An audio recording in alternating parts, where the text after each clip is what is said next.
শুধু ফ্যাসিস্টের প্রতিহত নয়, একটি বৈষম্যহীন সমৃদ্ধ বাংলাদেশ গড়তেও তরুণরা ভূমিকা রাখবে বলে মন্তব্য করেছেন যুব ও ক্রীড়া উপদেষ্টা আসিফ মাহমুদ সজীব ভুঁইয়া। তিনি আজ রাজধানীর ভিকারুননিসা নূন স্কুল অ্যান্ড কলেজের তারুণ্যের উৎসব 2025-এর উদ্বোধনকালে এই মন্তব্য করেন। 30শে ডিসেম্বর থেকে শুরু হওয়া যুব ও ক্রীড়া মন্ত্রণালয় ঘোষিত তারুণ্যের উৎসব চলবে আগামী 19শে ফেব্রুয়ারি পর্যন্ত। রিপোর্ট দিনার সুলতানার। দেশের 63% মানুষের বয়স 35-এর নিচে। এই তরুণ প্রজন্মকে জুলাই গণ অভ্যুত্থানের চেতনায় উজ্জীবিত করে সমৃদ্ধ নতুন বাংলাদেশ গড়ার লক্ষ্যে এসো দেশ বদলাই পৃথিবী বদলাই প্রতিপাদ্যে দেশব্যাপী চলছে তারুণ্যের উৎসব। এরই অংশ হিসেবে আজ ভিকারুননিসা নূন স্কুল অ্যান্ড কলেজে তারুণ্য উৎসবের উদ্বোধন করেন যুব ও ক্রীড়া উপদেষ্টা আসিফ মাহমুদ সজীব ভুঁইয়া। পরে আলোচনা সভায় যোগ দেন উপদেষ্টা। আলোচনা অনুষ্ঠানে জুলাই গণ অভ্যুত্থানে অংশ নেয়া ভিকারুননিসা নূন স্কুল অ্যান্ড কলেজের দুজন শিক্ষার্থী তাদের স্মৃতিকথা তুলে ধরেন।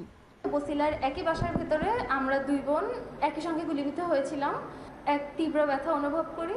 আমি পড়ে যাওয়ার পর হঠাৎ আমার বোন চিৎকার করে ওঠে। বোধ ফেরত আসার পর দেখলাম যে আমি আর আমার বোনের রক্তে ঘর একাকার। 36শে জুলাই আসলো, বহুল কাঙ্ক্ষিত সেই দিনটি আসলো, কিন্তু দেশে সবার মুক্তি হয়েছিল, কিন্তু আমার তখনও মুক্তি হয়নি। আমি তখনও বিছানাবন্দি একটা জীবন কাটাচ্ছিলাম। 16 জুলাই আন্দোলনের অন্যতম নায়ক আবু সাঈদের মৃত্যু আমাকে নাড়িয়ে দিয়েছিল।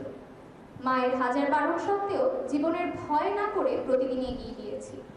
অনুষ্ঠানে বৈষম্য বিরোধী ছাত্র আন্দোলনের কেন্দ্রীয় সমন্বয়ক আব্দুল কাদের 24-এর আন্দোলনে শহীদদের বৈষম্যহীন বাংলাদেশ গড়ে তোলার যে স্বপ্ন তা বাস্তবায়নে সবাইকে ঐক্যবদ্ধ হওয়ার আহ্বান জানান। দেশ যখন আপনার ফ্যাসিবাদের ক্রান্তিতে আক্রান্ত হয়, দেশের যে ক্রান্তি লগ্নে দেশের যুগ সন্ধিক্ষণে তারুণ্য দেখিয়ে দিয়েছে কিভাবে নেতৃত্বের জায়গায় দাঁড়িয়ে থাকতে হয়। আমাদের অনেক ভাই অনেক বোন শহীদ হয়েছেন, যে দায়িত্ব আমাদের কাঁধে দিয়ে গেছেন। যুব ও ক্রীড়া সচিব মোহাম্মদ রেজাউল মাকসুদ জাহিদি তারুণ্যের উৎসবের লক্ষ্য ও উদ্দেশ্য তুলে ধরেন।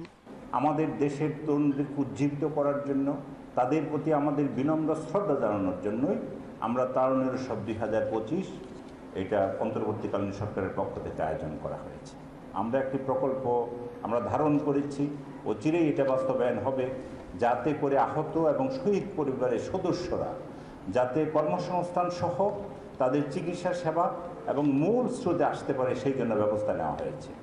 যুব ও ক্রীড়া উপদেষ্টা বলেন, তারুণ্যের উৎসবে যে সাড়া পাওয়া যাচ্ছে তাতে প্রমাণ হয় তরুণরা হারিয়ে যায়নি, নতুন বাংলাদেশ গড়তেও তারা ভূমিকা রাখবে।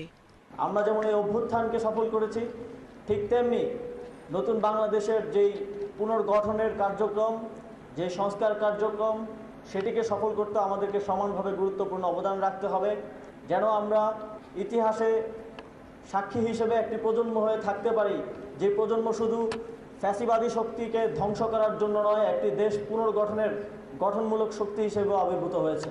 যে তারুণ্যের উৎসব আয়োজন করছে, সারা দেশে যে একটা জাগরণ সৃষ্টি হয়েছে তা প্রমাণ করে যে জুলাইয়ের যে তারুণ্যের শক্তি সেটি হারিয়ে যায়নি। আমরা এখনও আছি, আমাদের গঠনমূলক বিভিন্ন ধরনের খেলাধুলা, সাংস্কৃতিক কার্যক্রমের মাধ্যমে আমরা হাজির আছি। ভিকারুননিসা নূন স্কুল অ্যান্ড কলেজের গভর্নিং বোর্ডের সভাপতি মোহাম্মদ ইসমাইল জবিউল্লাহ সভাপতিত্বে অনুষ্ঠানে ঢাকা বিভাগীয় কমিশনার শরফুদ্দিন আহমদ চৌধুরী এবং কলেজের অধ্যক্ষ মাজেদা বেগম বক্তৃতা করেন। দিনার সুলতানা, বিটিভি নিউজ।